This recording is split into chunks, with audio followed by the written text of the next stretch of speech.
Mabagal naman na paghupa ng kulay berde ng tubig baha sa Arzadon, Mayombo, Dagupan City, ikinababahala po ng ilang residente. Para sa detalye kasama natin, Idol Rona Raka.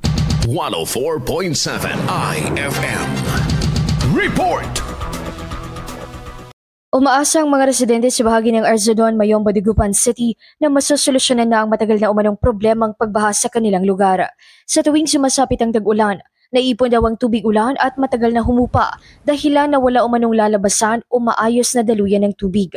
Kapansin-pansin din ang tila berde ng kulay ng tubig dahil naimbak ito na kinababahalang may banta pa sa kalusugan, lalo na ang mga taong sinusuong ang tubig baha. Ayon sa ilang nakapanayam ng IFM News Dagupan na tumangging kuhanan ng video, aminado silang dekada na raw talaga ang ganitong problema. Sa katunayan, hindi na bago mano ang pagbaha sa kanila, bagamat nababahala lang daw ang mga ito, lalo ngayong tagulan na muli. Sa bahagi rin ito matatagpuan ang sinimulan ng road construction na inaasang makatutulong sa mga residente.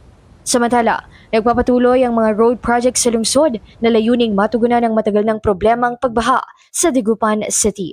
Mula rito sa IFM Dagupan, ito si Idol Rona Raka. Tatak, IFM. IFM News. IFM News.